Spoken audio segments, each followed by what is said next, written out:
الحمدللہ رب العالمین والصلاة والسلام علی سید الانبیاء والمرسلین اما بعد فاعوذ باللہ من الشیطان الرجیم بسم اللہ الرحمن الرحیم۔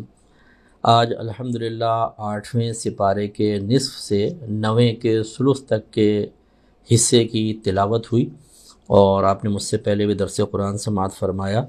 حصول برکت کے لیے چند آیات جو سورۃ الاعراف کی ہیں ان پہ میں بھی تھوڑا سا کلام کر لیتا ہوں۔ ایک تو یہ ہے 31 سے 33 نمبر آیت تک اللہ تعالیٰ ارشاد فرماتا ہے کہ یا بنی آدم خذوا زینتکم عند کل مسجد، اے بنی آدم تم اختیار کرو اپنی زینت کو ہر مسجد کے وقت۔ مسجد سے مراد ہے نماز، کہ ہر نماز کے وقت۔ یہ عربوں کا ایک اسلوب ہے کلام کا کہ بعض اوقات جگہ کا ذکر کر کے اس سے جو تعلق رکھنے والی چیز ہوتی ہے اس کو مراد لیتے ہیں۔ تو چونکہ مسجد میں نماز ادا ہوتی ہے اس لیے مسجد کہہ کر اللہ تبارک و تعالی نے نماز کا ارادہ فرمایا، جیسے کہ فقہاء نے اور مفسرین نے اس کے بارے میں بیان کیا۔ تو اللہ تعالیٰ نے زینت اختیار کرنے کا حکم دیا ہے، اور زینت سے یہاں مراد ایک تو خصوصی معنی ہے۔ وہ خصوصی اعتبار سے تو یوں کہ کفار مکہ جو تھے وہ نبی کریم صلی اللہ علیہ وسلم کے فتح مکہ سے قبل جو تھے وہ کعبۃ اللہ کا طواف کرتے تھے تو برہنہ ہو کر کرتے تھے، یعنی معاذ اللہ یہ بیہودگیاں وہ اختیار کرتے تھے۔ تو یہاں بعض نے خصوصی معنی لیا ہے کہ لباس، کہ انسان لباس پہن کر نماز کو ادا کرے، ستر کو ڈھک کر نماز ادا کی جائے۔ اور بعض نے اس معنی کے ساتھ ساتھ مزید معانی بھی مراد لیے ہیں کہ ہر زمانے میں عرف میں جیسی مردوں کو زینت کی اجازت ہوگی وہ اختیار کر سکتے ہیں۔ اس کا مطلب یہ ہوا کہ جب ہم نماز پڑھنے جائیں تو ہمیں تھوڑا سا اس کے سلسلے میں بھی اہتمام کرنا چاہیے۔ خاص طور پہ جب آپ مسجد میں جائیں تو اس کے لیے ظاہری اہتمام یا ظاہری زینت کا معاملہ یہ ہے کہ بال بنا کر جائیں، ذرا تازہ وضو کر لیں اور ہو سکے سرما لگا لیں۔ حالت روزہ میں بھی آپ سرما لگا سکتے ہیں، اس میں کوئی مسئلہ نہیں ہے۔ اس کے علاوہ صاف ستھرا لباس پہننا، کوئی خوشبو لگا لینا تاکہ نمازیوں کو تکلیف نہ ہو۔ اور آج کل تو خیر روزہ ہے لیکن بہرحال فجر جو ہے وہ اس میں اگر کلی نہ کر کے آدمی جائے اور کوئی اسمیل والی چیز کھائی ہو، یا مغرب یا عشاء اور تراویح وغیرہ جو ہیں، کوئی بھی ایسی چیز کھا کر نہ جائیں کہ جس سے لوگوں کو اذیت اور تکلیف ہو۔ جیسے چٹنی لہسن کی ہوتی ہے تو اس سے اسمیل آ جاتی ہے منہ میں، تو اچھی طرح کلی وغیرہ کر کے پیسٹ کر کے جانا چاہیے۔ فجر میں ایسا نہ کریں کہ وہ فجر سے پہلے ہی آپ کلی کر لیں، پیسٹ کر لیں، تاکہ آدمی کا منہ صاف ستھرا ہو۔ اور خاص طور پہ جب انسان اپنے گھر میں نماز ادا کر رہا ہوتا ہے تو عمومی طور پر ہم وہ تکلف نہیں کرتے ہیں جو بعض اوقات باہر مخلوق کی وجہ سے ہم اختیار کر لیتے ہیں۔ لہذا جیسا مرضی پاجامہ پہنا ہوا ہے، جیسا مرضی کرتا پہنا ہوا ہے، اور اس میں کوئی زیادہ اہتمام نہیں ہوتا ہے۔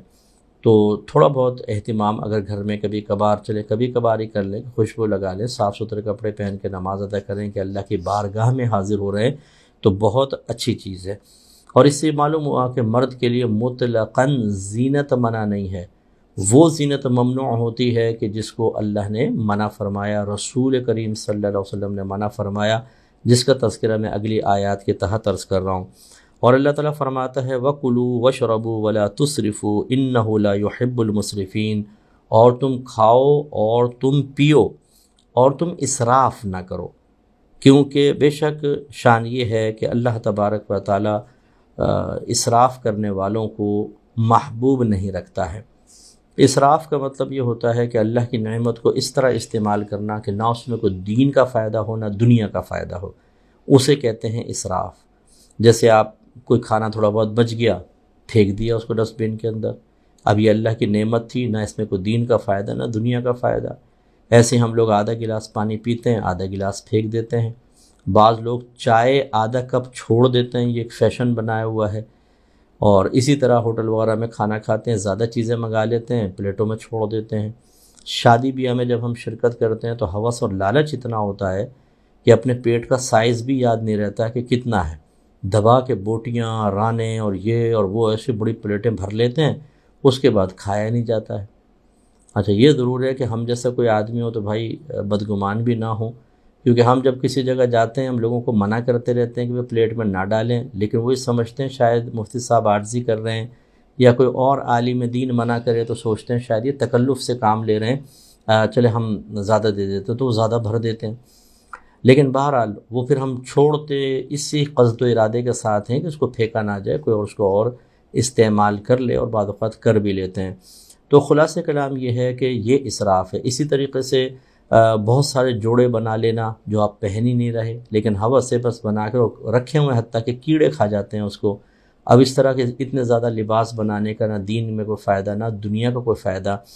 تو خلاصہ کلام یہ ہے کہ اچھی طریقے سے ہمیں دیکھنا چاہیے، پہلے تو یہ کہ کوئی اللہ کی نعمت کا ضیاع ہی نہ ہو، اور اگر آپ کو گمان ہو جیسے آپ نے زیادہ کھانا بنا لیا یا زیادہ آرڈر دے دیا ہے ہوٹل وغیرہ پر بیٹھ کر اور بچ گیا ہے، تو اس کو ضائع نہ کریں، کہ اپنے پڑوس میں کوئی سفید پوش لوگ ہوں، غریب ہوں، ان تک بھیج دیں، اور فرض کر لیں اگر اطراف میں کوئی نظر نہ آئے تو کم از کم جانوروں کو ڈال دیں، وہ کسی کے پیٹ میں جانا چاہیے، ضائع نہیں ہونا چاہیے۔ اسی طرح کپڑوں وغیرہ کے اندر اسراف نہیں ہونا چاہیے۔ ایک اسراف کی صورت یہ ہے کہ بہت ہی ایسا، جیسے عرب لوگ ہوتے تھے کہ بڑے بڑے مطلب لباس جبے سیتے تھے جو نیچے تک لٹک رہے ہوتے تھے، اس میں چونکہ تکبر کی بھی آمیزش ہوتی ہے تو منع کیا گیا ہے۔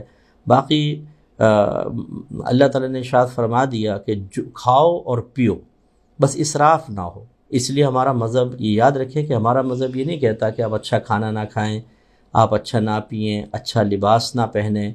ایک صحابی تھے جو نبی کریم صلی اللہ علیہ وسلم کے پاس حاضر ہوئے تو مفلوق الحال سے نظر آئے۔ رحمت کونین صلی اللہ علیہ وسلم نے دریافت فرمایا کہ کیا تمہارے پاس مال نہیں ہے؟ عرض کیا رسول اللہ ہر طرح کا مال ہے الحمدللہ، دراہم ہیں، دنانیر ہیں، مویشیاں ہیں، مویشی ہیں، باغات ہیں۔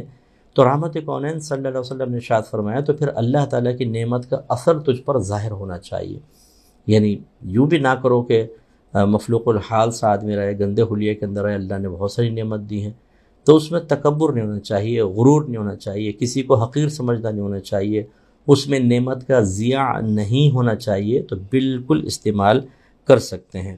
اور اس کے بعد اللہ تعالیٰ فرماتا ہے قل، اے حبیب کریم صلی اللہ علیہ وسلم آپ ارشاد فرمائیے، من کون ہے حرم زینت اللہ، جو اللہ تبارک و تعالیٰ کی زینت کو حرام کر دے، التی وہ زینت اخرج لعبادہ جو اس نے اپنے بندوں کے لیے ظاہر فرمائی، والطیبات من الرزق اور رزق میں سے پاکیزہ چیزیں، یعنی اپنے بندوں کے لیے جو اللہ تعالیٰ نے ظاہر فرمائی، اور رزق میں سے طیب چیزوں کو کون حرام کر سکتا ہے؟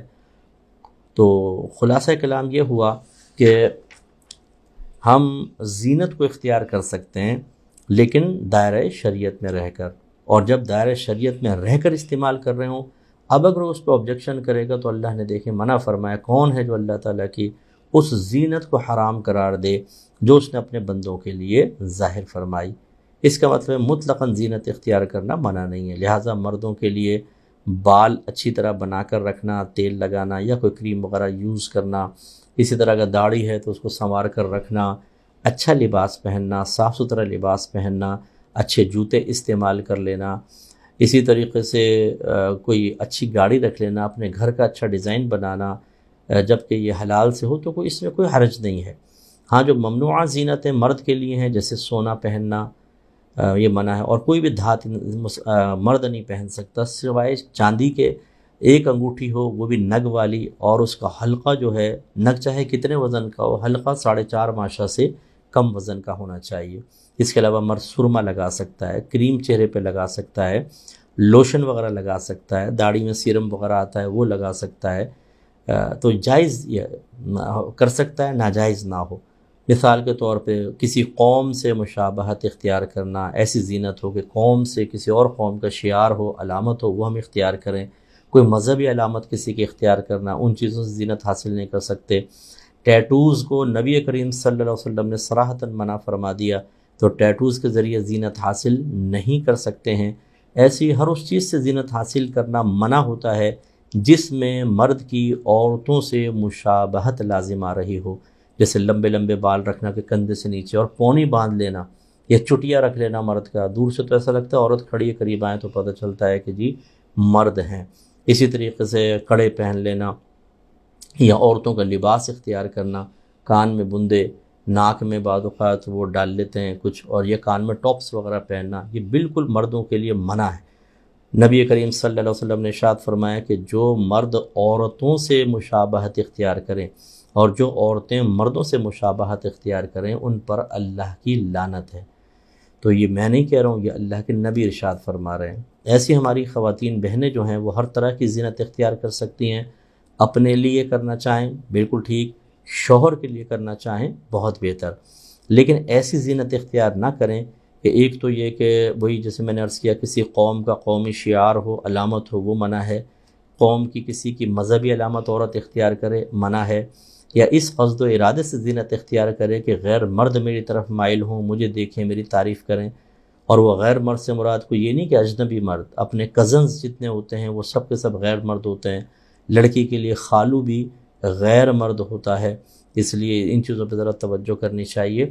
اور اسی طریقے سے مردوں کے ساتھ مشابہت اختیار کرنے والی وہ نہیں اختیار کر سکتی زینتیں، پینٹ شرٹ پہننا عورت کا، اور وہ بھی باہر نکلتے ہوئے اور سب کے سامنے۔ ہاں یوں کر سکتی ہیں جیسے عبایا پہنا ہوا ہے تو انہوں نے نیچے جینز پہن لی، چل جائے گی۔ اور اسی طرح پٹھے بال یعنی کندھوں سے اونچے بال کٹوا لینا عورت کا، یاد رکھیں یہ منع ہے، بالکل جائز نہیں ہے۔ مردوں سے مشابہت کی وعید میں نے آپ کی خدمت میں عرض کی ہے۔ تو اللہ تعالیٰ اس کے رسول کریم صلی اللہ علیہ وسلم زینت اختیار کرنے سے منع نہیں فرماتے، وہ زینت دائرۂ شریعت میں رہ کر ہو۔ اس کا مطلب یہ ہوا کہ جتنے میرے بہن بھائی مجھے سن رہے ہیں، ہمیں دائرۂ شریعت کو جاننا چاہیے، علم حاصل کرنا چاہیے۔ میری کتاب قرب الہی پڑھیں، یہ اس سلسلے میں آپ کو بہت ہی پیاری معلومات فراہم کرے گی، خود بھی پڑھیں اور دوسروں کو اس کی ترغیب دینے کی کوشش کریں۔ اس کے بعد آیت نمبر 199 ہے۔ اللہ تعالیٰ ارشاد فرماتا ہے، اس کے اول مخاطب نبی کریم صلی اللہ علیہ وسلم ہیں، اور پھر ان کے وساطت سے پوری امت سے خطاب ہے، گویا کہ اللہ تعالیٰ فرماتا ہے خذ العفو، آپ درگزر کرنے کو اختیار کیجئے، وأمر بالعرف، اور نیکی کا حکم کیجئے، وأعرض عن الجاہلین، اور جاہلوں سے منہ پھیر لیجئے۔ اس کا مطلب یہ ہے کہ نمبر 1، آپ عفو و درگزر اختیار کیجئے۔ یہ ان معاملات میں نبی کریم صلی اللہ علیہ وسلم کا حکم دیا جا رہا ہے کہ جب کوئی آپ کے ساتھ ایسا معاملہ کرے کہ اس میں دین کی مخالفت نہ ہو، قرآن کی نہ ہو، بلکہ آپ کو ذاتی اس نے کوئی تکلیف پہنچائی ہو، تو درگزر کر لیں۔ آپ اپنی ذات کے لیے انتقام لینا آپ کی شان کے لائق نہیں ہے۔ اسی لیے اگر کوئی نبی کریم کو کسی نے برا بھلا کہا، آپ نے انتقام نہیں لیا۔ طائف کے اندر دیکھیں لوگوں نے کیا کچھ کیا، پتھر مارے، بلڈ نکل آیا، لیکن جب ملک الجبال آئے، پہاڑوں کے فرشتہ آیا اور اس نے کہا کہ اللہ نے مجھے اجازت دی ہے اگر آپ حکم کریں تو میں پہاڑ ملا دیتا ہوں اور یہ بستی تباہ ہو جائے گی، تو رحمت کونین صلی اللہ علیہ وسلم نے منع فرما دیا۔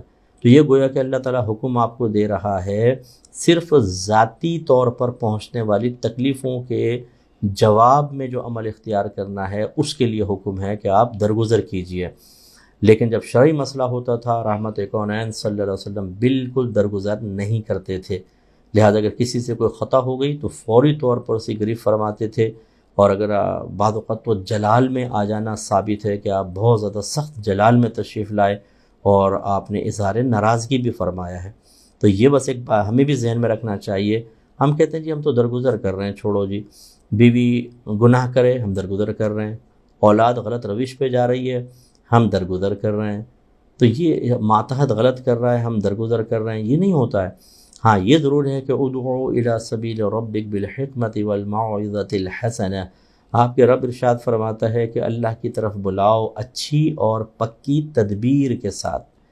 تو یہ ضرور ہے کہ آپ حکمت اختیار کریں، لیکن یہ کہ نظر انداز کرتے چلے جائیں، اور چاہے کوئی اللہ کے دین کو نقصان پہنچا رہا ہو، اللہ کی نافرمانی کر رہا ہو، اور آپ کہیں کہ نہیں جی ہمیں تو درگزر کرنے کا حکم ہے، نہیں، اس جگہ نہیں ہے۔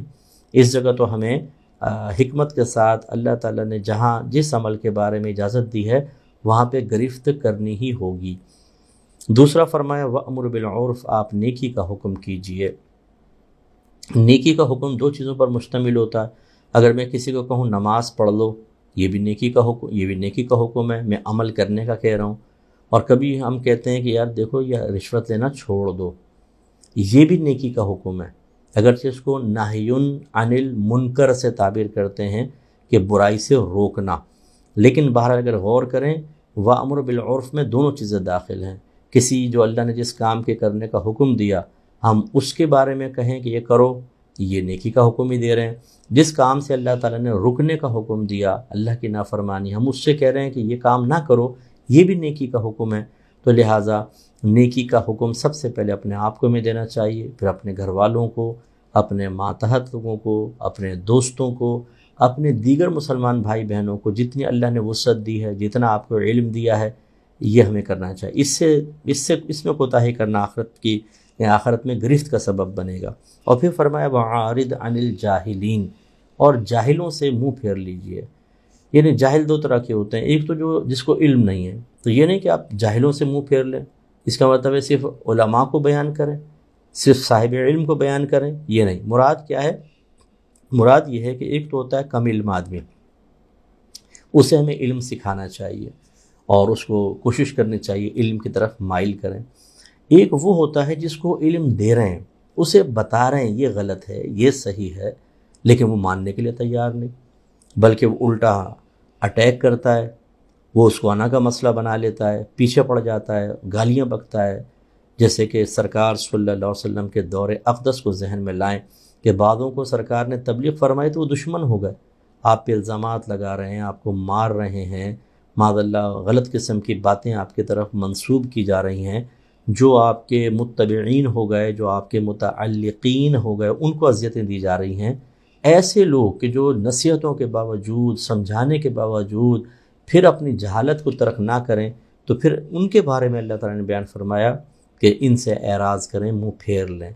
اس لیے یاد رکھیں کہ ہمیں بھی تبلیغ دین کرنی چاہیے، لیکن ایک شخص نہیں مان رہا، وہ الٹا آپ کو گالیاں دیتا ہے، برا بھلا کہتا ہے، ناراض ہوتا ہے، اظہار ناراضگی کرتا ہے، تو ایک وقت ہے کہ ہم اس کو سمجھائیں، ایک وقت تک، ایک حد تک۔ جب آپ دیکھیں کہ وہ مان ہی نہیں رہا تو پھر بالکل اس آیت کے حصے پر ہم بھی عمل کر سکتے ہیں کہ اسے اس کے حال پر چھوڑ دیا جائے۔ اور آخری آیت ہم لے لیتے ہیں، 204 نمبر آیت ہے۔ اس میں اللہ تعالیٰ فرماتا ہے کہ وَإِذَا قُرِئَ الْقُرْآنُ، اور جب قرآن پڑھا جائے، فَاسْتَمِعُوا لَهُ، تو اے لوگو تم اس کو غور سے سنو، وَأَنصِتُوا، اور خاموش ہو جاؤ، لَعَلَّكُمْ تُرْحَمُونَ، تاکہ تم پر رحم کیا جائے۔ اس کا مطلب ہے جب تلاوت قرآن ہو تو بالکل خاموش رہنا چاہیے۔ تو ایک تو فقہاء نے اس سے جماعت میں امام کے پیچھے جب ہیں تو اس میں ہمیں اس حکم سے استدلال کرتے ہوئے کہتے ہیں کہ امام کے پیچھے بالکل قرات نہیں کی جائے گی، جب امام قرات کر رہا ہے تو ہمیں خاموش رہنا ہوگا۔ تو آپ یہ کہہ سکتے ہیں تو جہری نمازوں میں ہوگا، فجر ہے، مغرب عشاء، اس میں قرات پڑھی جا رہی ہے تو چلے ہم خاموش رہیں۔ ظہر اثر میں کیا ہوگا؟ اس کے لیے صریح حدیث موجود ہے، نبی کریم صلی اللہ علیہ وسلم نے فرمایا کہ قراءۃ الامام قراءۃ اللہ، یعنی امام کی قراءت ہی اس مقتدی کے لیے قراءت ہے۔ تو اس لیے ان دونوں کو، آیت کو ملا لیں، حدیث کو، تو تمام نمازوں میں امام کے پیچھے کچھ نہیں پڑھا جائے گا، خاموش رہا جائے گا۔ اور پھر نماز سے ہٹ کر اگر قرآن پاک کی تلاوت ہو رہی ہے تو ہمیں غور سے سننا چاہیے اور خاموش رہنا چاہیے۔ بعد اوقات ہم وہ چینل لگا لیتے ہیں، اس پہ آیات چل رہی ہوتی ہیں، ہم آپس میں باتیں کر رہے ہیں، ریکارڈنگ لگا لیتے ہیں، باتیں چل رہی ہیں، کام کاج کر رہے ہیں ہم، وہ آیت لگا دی اور دکان کی صفائیاں چل رہی ہیں۔ یہ غلط طریقہ ہے، یہ بے ادبی ہے قرآن کی۔ اللہ تبارک و تعالیٰ نے ارشاد فرمایا جب قرآن پڑھا جائے تو اسے غور سے سنو، یعنی ادب سے بیٹھو، اس کو سنو اور خاموش رہو۔ اس لیے اچھی طرح یاد رکھیں کہ یا تو اگر آپ مصروف ہیں تو اس وقت قرات لگائیں ہی نہیں، ٹھیک ہے نا، اور اگر لگاتے ہیں تو خاموشی سے اس کو بیٹھ کر سننا چاہیے۔ میں گزارش کرتا ہوں ان لوگوں سے جو بعض اوقات لاؤڈ اسپیکر پہ قرات لگا دیتے ہیں، یا شبینے وغیرہ ہوتے ہیں تو اوپر کے اسپیکر کھول دیتے ہیں، اب وہ قرآن پڑھا جا رہا ہے، لوگ سن نہیں رہے۔ اچھی طرح یاد رکھیں کہ اگر پہلے قرآن پڑھا جا رہا ہے اور لوگ وہاں سن نہیں رہے ہیں تو لوگ گناہ گار ہوں گے، اور لوگ اگر اپنے کاموں میں مصروف ہیں، آپ نے قرآن شروع کر دیا، اب کوئی نہیں سنے گا تو آپ گناہ گار ہوں گے۔ اس لیے اچھی طرح یاد رکھیں کہ قرآن پاک کی تلاوت اسپیکر وغیرہ پہ نہ لگائیں، ورنہ جن تک آواز جائے گی ان کو اس حکم پر عمل کرنا ضروری ہوگا، اور وہ عمل نہیں کریں گے تو آپ گناہگار ہو سکتے ہیں۔ اللہ تعالیٰ عمل کی توفیق عطا فرمائے۔ مختصر دعا کر لیتے ہیں۔ بسم اللہ الرحمن الرحیم، الحمد للہ رب العالمین والصلاة والسلام علی سید الانبیاء والمرسلین، یا ارحم الراحمین یا ارحم الراحمین یا ارحم الراحمین۔ پوری دنیا میں جہاں کہیں بہن بھائی ہمارے اس درس میں ہمارے ساتھ شریک رہے، اللہ تعالیٰ ان سب کی بخشش و مغفرت فرما دے۔ اے اللہ ان کے درجات کو بلند فرما، ان کی تمام نیکیاں اپنی بارگاہ میں قبول و منظور فرما لے، ان کی ہر خطا کو دور فرما دے۔ اے اللہ تعالیٰ ان کے جتنے بھی سابقہ صغیرہ کبیرہ ظاہری باطنی گناہ ہیں اللہ تعالیٰ معاف فرما، ان پر توبہ کی توفیق عطا فرما، اس توبہ پر استقامت بھی عطا فرما دے، اور آئندہ پوری زندگی ہر قسم کے صغیرہ کبیرہ ظاہری باطنی گناہ سے بچنے اور نیک اعمال کثرت و استقامت سے کرنے کی توفیق مرحمت فرما۔ یا رب کریم، میں خصوصی طور پہ دعا کرتا ہوں، اور اللہ تعالیٰ میری دعا اور جتنے بھائی بہن اس پر آمین کہیں سب کی دعائیں قبول کر لے، کہ جو ہمارا بھائی یا بہن مسلسل کسی اذیت میں ہے، کوئی بد اخلاق اس پر مسلط ہے، اسے کوئی اذیت دے رہا ہے، مسلسل تکلیف دے رہا ہے، اس پر ظلم کر رہا ہے، اللہ تعالیٰ اس کو سکون عطا فرما، دوسروں کو ہدایت عطا فرما۔ اگر ہدایت ان کی قسمت میں نہ ہو تو اس شخص کو ان سے نجات عطا فرما۔ اے اللہ تعالیٰ جتنے میرے بہن بھائی ہمیں سن رہے ہیں، ان کو ذہنی سکون عطا فرما، اطمینان عطا فرما، جو ان کی پریشانی کے اسباب ہیں جلد از جلد دور فرما دے۔ ان میں جو بے روزگار ہیں سب کو روزگار عطا فرما، جو بے سہارا ہیں انہیں سہارا عطا فرما دے، جو بے اولاد ہیں ان کو نیک اور صالح اولادیں عطا فرما، جو صاحب اولاد ہیں ان کی اولادوں کو نیک پرہیزگار متقی اپنے والدین کی آنکھوں کی ٹھنڈک اور بہت بڑا ثواب جاریہ بنا دے۔ اے اللہ تعالیٰ جو بیمار ہیں انہیں شفاء کاملہ عطا فرما۔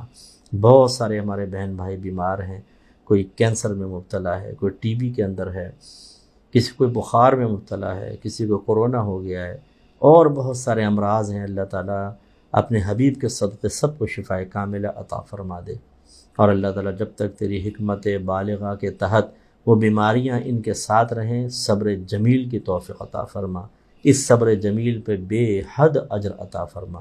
اے اللہ تعالیٰ میرے ان بھائی بہنوں کو بھی صبر عطا فرما کہ جو بیماروں کی تیمار داری پر مقرر ہیں۔ اے اللہ تعالیٰ انہیں طنز کرنے، جھنجھلاہٹ کا اظہار کر کے اپنے ثواب کو ضائع کرنے سے بچنے کی توفیق عطا فرما۔ اے اللہ تعالیٰ اس خدمت پر انہیں بھی صبر کی توفیق عطا فرما، اور اس صبر پہ بہت بڑا اجر عطا فرما دے۔ مالک و مولا جو ہم میں بے روزگار ہیں ان کو روزگار عطا فرما، جن پہ قرضے ہیں ان کے قرضے دور فرما دے۔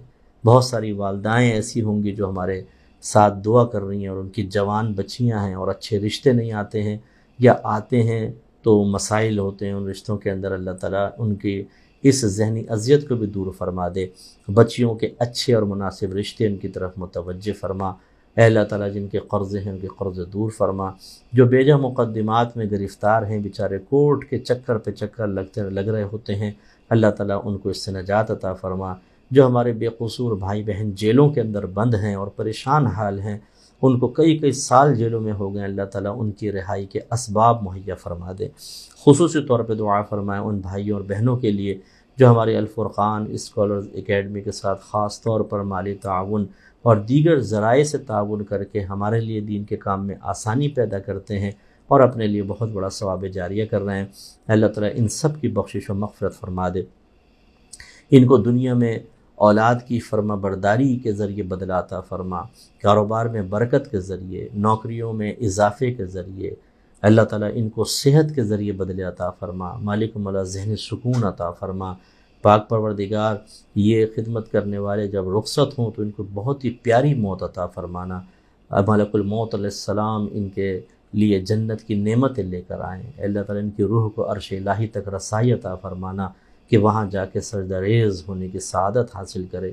اے مالک مولا انہیں میدان حشر میں عرش کا سایہ عطا فرمانا، اپنے حبیب کریم صلی اللہ علیہ وسلم کی زیارت و شفاعت سے مشرف فرمانا، سیدھے ہاتھ میں اعمال نامہ پل صراط پر ثابت قدمی عطا فرمانا، سید دو عالم صلی اللہ علیہ وسلم کے نورانی ہاتھوں سے حوض کوثر کے چھلکتے ہوئے جام پینے کی توفیق عطا فرمانا۔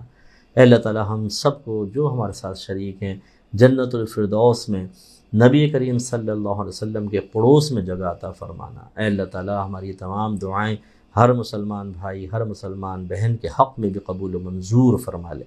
ان اللہ وملائکتہ یصلون علی النبی یا ایھا الذین آمنوا صلوا علیہ وسلموا تسلیما اللہم صل علی سیدنا ومولانا محمد وعلی آل سیدنا ومولانا محمد وآلہ وبارک وسلم سبحان ربک رب العزت عما یصفون وسلام علی المرسلین والحمد للہ رب العالمین.